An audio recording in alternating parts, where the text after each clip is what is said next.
Okay, Assalamualaikum dan selamat sejahtera kepada Dr. Syirat. Jadi hari ini saya akan membentangkan analisis model pembangunan usahawan oleh agensi dan universiti. Cara pertama yang saya ingin nyatakan adalah apa perbezaan di antara peniaga dan usahawan. Peniaga ini adalah merupakan individu yang hanya mementingkan keuntungan dan tidak menjalankan hikmat masyarakat kepada yang tidak menjalankan hikmat masyarakat, seperti dia tidak buat jalan, dia tak buat pembangunan, dia kurang mewujudkan peluang pekerjaan, dia tidak membuat kreativiti dan inovatif. Tetapi bagi usahawan pula, usahawan adalah individu yang membuat pengubahsuaian, yang mendapat peluang.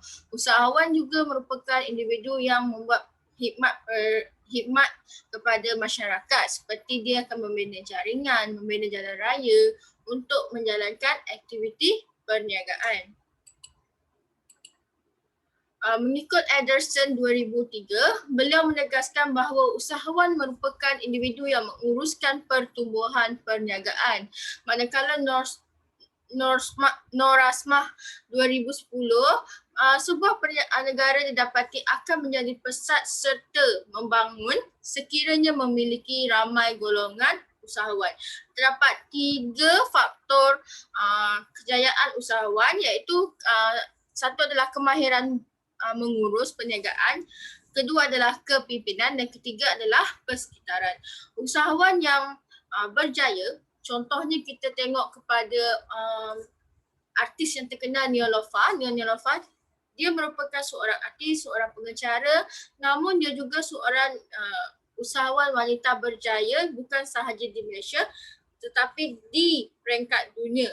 Iaitu di situ menunjukkan bukti bahawa Nilofa mempunyai kemahiran untuk mengurus perniagaan. Selain itu, untuk menjadi usahawan yang berjaya ataupun faktor kejayaan bagi usahawan, mestilah ada sifat kepimpinan. Okay? Macam mana seseorang usahawan itu perlu ada dan tahu untuk mengawal pekerjanya, tahu untuk menunjukkan be a good leader supaya perniagaan dia akan berjalan dengan lebih lancar. Jadi yang ketiga pula adalah persekitaran. Usahawan itu perlu bijak menganalisis persekitaran berdasarkan budaya, demografi ataupun peringkat mana yang ingin dijalankan perniagaan. Okey, Ahmad 2013 mendefinisikan keusahawan sebagai satu proses di mana peluang untuk mewujudkan barang dan perkhidmatan masa depan yang baru ditemui, dinilai dan diteroka. Jadi keusahawan ini pula merupakan adalah satu aktiviti perniagaan. Menurut ahli Khiani 2017, dia menyatakan bahawa keusahawanan adalah ejen ekonomi yang aktif dengan potensi untuk berkembang sebagai peristiwa penting ke arah yang lebih berjaya. Jadi dengan selaras dengan itu, kementerian ataupun kerajaan telah mengeluarkan 6 teras strategik dalam membentuk keusahawanan ataupun bidang keusahawanan ini lebih berjaya. Iaitu teras satu adalah memudayakan keusahawanan dalam segenap lapisan masyarakat, terutama masyarakat yang di bawah lapisan B40. Okay. Mengoptimumkan sistem kawalan selia dan mencapai pembiayaan kewangan. Yang ketiga, merangsang pembangunan keusahawanan bersepadu dan holistik. Zaman ini masih lagi kurang orang untuk sedar yang bahawa keusahawanan ini penting. Kita bukan sahaja mencari pekerjaan, pihak universiti, pihak sekolah bukan sahaja sebenarnya untuk mencari mendidik individu itu untuk mencari kerja, tetapi perlu mendidik individu tersebut untuk mewujudkan perniagaan, untuk membuka peluang perniagaan supaya tiada proses pengangguran. Okay? Yang keempat adalah memacu pertumbuhan ekonomi melalui perusahaan berteraskan inovasi. Yang kelima, memantapkan keupayaan dan prestasi perusahaan mikro, kecil dan sederhana, dan yang keenam, mengantarabangsakan perusahaan pertumbuhan tinggi. Okey, mengikut teori Lumpkin-Dash 2001, inovatif ini dia merupakan kemampuan menggunakan pemikiran dan imajinasi dalam menghasilkan reka cipta baru. Contohnya, dia buat satu produk. Untuk usahawan ni dia perlu berfikiran inovatif. Dia tidak boleh hanya mengharapkan perubahan orang lain buat ataupun dia mengharapkan sesuatu benda tu statik, dia tak boleh. Sebenarnya usahawan dia perlu inovatif. So dia kena ada merebut peluang, dia kena mencipta ataupun membuat satu pembaruan untuk memenuhi keperluan masyarakat. Jadi proaktif itu merupakan bersikap positif dengan merangka dan mengawal tindakan yang dilakukan jauh lebih awal daripada jangkaan yang akan berlaku sesuatu perkara atau kejadian. Bermaksud dekat sini, kita boleh melihat pemikiran ahli-ahli perniagaan seperti Tony Fernandez, kita tengok Syed Al-Bukhari. Okay? Mereka semua ini one step depan daripada kita. Satu langkah ke depan daripada orang biasa seperti kita. Jadi usahawan dia mesti berfikir panjang, dia mesti berfikir okey, apa yang dia nak buat jika ini berlaku, apa yang dia buat jika ini berlaku. Jadi mereka dah ada satu proaktif punya pemikiran. Okey. Yang ketiga, menanggung risiko. Di sini membawa maksud usahawan perlu berani menanggung risiko kerugian kemalangan. Di melakukan aktiviti perniagaan ini pastinya ada untung dan rugi. Jadi jika usahawan itu seorang peniaga, mereka takut untuk menanggung rugi. Sebab itu mereka tidak berubah dan mereka masih di tampuk yang lama. Jadi sebagai usahawan, mereka perlu berani mengambil risiko, membuat produk yang baru, cuba memasarkan ataupun cuba satu benda yang orang lain tak cuba. Okay? Jadi kat situ usahawan itu perlu menanggung resikolah jika rugi atau berlaku apa-apa kemalangan. Ketahanan daya saing. Usahawan perlu mempunyai daya saing untuk membina persaingan yang sihat. Okay? Jadi dalam diri usahawan itu atau ciri-ciri usahawan itu perlu adanya sikap daya saing. Bermaksud persaingan yang sihat apabila dia melihat rakan perniagaannya ataupun dia punya pesaing, dia boleh tengok okey pesaing dia buat, katalah pesaing dia buat produk A. Cantik, ramai orang beli. So mungkin dia boleh memperbaharui. Jadi dia perlu ada bersikap saing supaya produk itu menjadi bertambah baik dari semasa ke semasa. Dia autonomi. Autonomi adalah tindakan bebas individu atau pasukan dalam mengemukakan idea atau visi dan membawa hingga selesai. Usahawan perlu mengejar peluang yang ada di depan mata. Sebagai usahawan, seperti yang saya nyatakan tadi, usahawan itu perlu kreatif, inovatif, dia perlu proaktif, dia perlu menanggung risiko, dia perlu mempunyai daya saing supaya dia boleh mengejar ataupun merebut peluang yang ada. Dia boleh contoh kalau sesuatu berlaku orang lain tak nampak, then dia boleh perlu ambil grab peluang itu sebelum individu-individu lain yang ambil. Okay. Jadi agensi yang saya pilih adalah Perbadanan Nasional Berhad. Perbadanan Nasional Berhad ni dimiliki oleh Menteri Keuangan yang diperbadankan dan diberi mandat untuk menerajui pembangunan industri franchise. Jadi PNS ini mempunyai sasaran untuk meneraju perkembangan industri franchise di Malaysia dan membangunkan jumlah usahawan. Okay, objektif dia adalah untuk membangunkan produk tempatan dan mengembangkan ke luar negara. Dia menyediakan khidmat, nasihat dan skim-skim khas franchisor dan franchisee. Selain itu juga, PNS juga turut memberi peluang kepada anak muda untuk melakukan aktiviti keusahawanan. Jadi visi dan misi PNS ni adalah visi dia adalah untuk menjadi peneraju utama bagi pembangunan franchise dan pusat kembangan usahawan yang unggul. Misi dia adalah untuk mewujudkan dan mengekalkan kemampanan organisasi melalui perniagaan pelbagai dan menyediakan peluang perniagaan kepada usahawan. Okey, senarai program yang ada dekat dalam skim pra-franchise ni, dia salah satunya adalah skim pra-franchise dan skim franchise induk. Okay, dia menyediakan bantuan kepada pra-franchisor dan pendidikan induk dan mengembangkan perniagaan di Malaysia. Jadi skim Ijrah Food Truck ni dia mewujudkan peluang perniagaan bagi food truck. Dia menyokong program food truck ni dan dia menyokong hasrat kerajaan untuk memperbanyakkan lagi perniagaan bergerak, okay, bagi menggantikan perniagaan jalanan. Jadi seperti yang saya nyatakan tadi, PNS juga dia mengadakan program swasta, iaitu program untuk memupuk minda ataupun menimbulkan niat pada siswaza untuk menjalankan aktiviti perniagaan. Okay, contohnya ni kita boleh tengok kat sini, dia memupuk melahirkan usahawan di kalangan pelajar-pelajar serta graduan universiti dan politeknik tempatan, juga memupuk nilai keusahawanan. Jadi dia buat dana, latihan, akses infrastruktur, kemudahan perniagaan.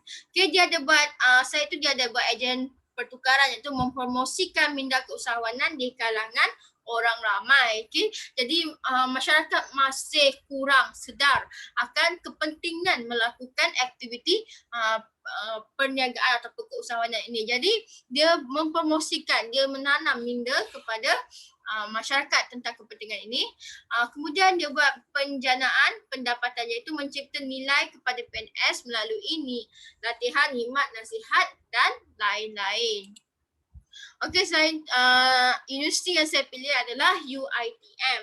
Kerana UiTM ini merupakan salah satu banyak program yang berkaitan, yang membentuk niat dan tingkah laku siswa dalam bidang perniagaan. Okay, pada asasnya UiTM ini berasal daripada ITM, iaitu Institusi Teknologi MARA.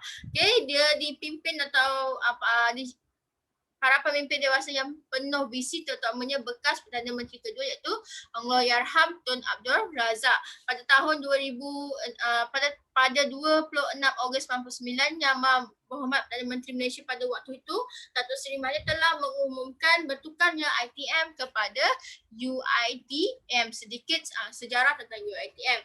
Jadi falsafah UiTM ni, setiap individu mampu mencapai kecemerlangan melalui pemindahan ilmu serta penerapan nilai murni agar menjadi graduan profesional yang berupaya mengembangkan ilmu dan membangunkan diri dan masyarakat. Jadi visi dan misi utama UiTM ni, visi dia adalah transformasi kehidupan melalui keusahawanan. Manakala visi dia adalah akademik keusahawanan dikenali di peringkat UiTM. Objektif dia adalah untuk memperluaskan akses pendidikan dan dia menyediakan pendidikan bertaraf dunia. Selain itu, dia menawarkan program akademik yang memenuhi keperluan pasaran, memacu pembangunan negara dan kemakmuran global. Jadi dalam UiTM, peranan pusat pembangunan modal insan itu dia adalah untuk merancang dan melaksanakan program latihan dan pembangunan usahawan siswa. Keusahawanan siswa maksud kat sini dia merancang dan dia akan melaksanakan apa sahaja program yang dijalankan oleh siswa dalam aktiviti perniagaan. Kedua, dia menyelaraskan program pembangunan usahawan siswa yang dikelola oleh kampus UiTM. Dia merapatkan hubungan kerjasama institusi pengajian awam dan swasta dalam memantapkan program pembangunan keusahawanan. Selain itu, ia menjalankan hubungan industri serta organisasi dalam luar negara dan dalam negara. Ini untuk kemajuan dan pembangunan keusahawanan siswa. Okay, ini merupakan antara program oleh UiTM, iaitu Spring bot perniagaan online OBS, iaitu perniagaan dalam talian yang dijangka berkembang pesat tahun ini dan membantu meningkatkan pendapatan isi rumah dan pelajar. Selain itu UiTM juga dia menerapkan pembentukan inovasi idea, iaitu dengan pertandingan inovasi produk atau perkhidmatan dari kampus Shah Alam. UiTM juga menggalakkan program seperti YouTube Trainer, di mana golongan usahawan muda, maksudnya pelajar UiTM itu melakukan perniagaan dengan menggunakan talian YouTube. Okey. Okey, teknologi MARA jika dilihat dia sebuah kolej yayasan pelajaran MARA KYPM. Dia diasaskan sebagai sebuah institusi pengajian tinggi swasta di bawah Akta Institut Pengajian Tinggi 1996 Akta 555 pada September 2003. Okey, jadi sejarah penubuhan dia adalah untuk membangkitkan usahawan yang berjaya dan inovatif. Dia sebagai institusi pengajian milik penuh agensi MARA, dia telah menggariskan beberapa aktiviti keusahawanan. Dia bertujuan untuk membangunkan modal insan dan melahirkan lebih ramai usahawan berjaya serta mempunyai inovatif. Okay, institusi MARA ini dia lebih kepada memberi pendidikan dan pengetahuan kepada dia punya student. Tidak menekankan kepada kemahiran seperti di universiti teknologi MARA, iaitu UiTM. Jadi ini merupakan antara kursus yang ditawarkan di dalam universiti MARA. Okay, jadi objektif dia adalah graduat akan memiliki kemahiran yang diperlukan dalam menjalankan pelbagai pentadbiran dan sektor swasta. Sektor swasta dan kerajaan penubuhan bukan keuntungan. Di graduan juga akan mempunyai pengetahuan dan mampu dalam pelbagai jawatan seperti perniagaan, pentadbiran, keuangan ataupun penyelidikan. Dia lebih membentuk kepada bukan untuk menjadikan seorang itu dia lebih tertumpu untuk membangunkan pengetahuan pengetahuan pelajar untuk menjadi seorang usahawan. Okay, jadi dekat sini ada buat analisis pembangunan keusahawanan. Jadi melalui kalau kita tengok dekat PNS, semua yang dijalankan program PNS adalah untuk melahirkan lebih ramai usahawan, iaitu menyokong hasrat kerajaan dalam dasar ekonomi keusahawanan untuk membangunkan lebih ramai rakyat Malaysia dalam menjalankan aktiviti perniagaan dan tidak hanya menunggu untuk mendapat pekerjaan ataupun makan gaji. Okay, jadi kat sini jika kita lihat kepada input dia, input untuk program siswaza adalah dia memberi latihan, maklumat, dana, akses ke infrastruktur. Proses dia adalah di mana dia memupuk atau melahirkan keusahawanan itu, dan akhirnya dia membentuk niat ataupun tingkah laku keusahawanan. Okey, yang kedua adalah skim pra-franchise. Dia menyediakan bantuan keuangan kepada pra-franchise dan franchisee Indo. Okay, dia punya proses adalah untuk mengembangkan perniagaan di Malaysia, kemudian dia melahirkan lebih ramai perniagaan. Okay, begitu juga dengan skim Ijrah Food Truck, dia menyediakan infrastruktur. Lepas tu proses dia semakin berkembang perniagaan, jadi output dia adalah melahirkan lebih ramai usahawan. Program Unity ni pun dia memberi pengetahuan, dia memberi bimbingan, latihan kepada belia, dia memperkenalkan, lepas tu dia proses dia adalah pembangunan usahawan dan output dia untuk melahirkan lebih ramai usahawan. Bagi Big Pra Scheme pembiayaan franchise, dia melatih usahawan, kemudiannya dia mewujudkan kecil yang mempunyai produk dan perkhidmatan dengan membangun pendekatan pemasaran moden. Akhirnya dia melahirkan lebih ramai usahawan. Okay, seterusnya adalah UiTM. Okay, pada asasnya UiTM ini dia menggunakan dua ciri yang kita boleh tengok. Satu, dia memberi pendidikan iaitu dari segi akademik, dan dia juga memberikan kemahiran. Dia tidaklah mementingkan akademik semata-mata. Okay, kalau kita tengok contohnya program sebagai YouTube trainer tu, dia memberi latihan, dia memberi pengetahuan, kemudian proses dia tu para pelajar wujudnya idea yang kreatif dan inovatif, seterusnya melahirkan behavior dan tingkah laku usahawan serta niat untuk melakukan usahawan tersebut. Okay, Springboard perniagaan online, dia memberikan pendidikan secara teori, pendedahan fizikal, perniagaan dalam tadian. Dia membentuk inovasi dan idea. Okay, program accelerator melalui pelajar SAP, pengetahuan, modul teknikal, konsep, melatih graduan membina kemahiran teknikal. Okay, dia menimbulkan niat pada usahawan itu dan akhirnya melahirkan usahawan yang di kalangan pelajar. Okay, pembangunan keusahawan graduan, input dia membina, melatih, membina kemahiran dan teknikal lah. Jadi dekat situ proses dia adalah tingkah laku, kemudian dia melahirkan usahawan di kalangan pelajar. Okay, pusat pendidikan dan latihan, pusat pendidikan dia, input dia adalah pusat pendidikan, latihan, alat seperti ini, dia menyediakan infrastruktur. Okay, jadi dia buat pembangunan usahawan, seterusnya dia melahirkan lebih ramai usahawan. Okay, untuk KPTM, Kolej Politek Mara, Teknologi Mara, dia punya input dia lebih kepada pendidikan dan pengetahuan. Dia melahirkan lebih ramai usahawan yang berjaya untuk mempunyai daya inovatif. Proses dia adalah kemahiran keusahawan tu membangunkan modal insan. Dia nak membangunkan modal insan, output dia adalah untuk menimbulkan niat keusahawanan. Okay, sekian sahaja daripada saya. Terima kasih.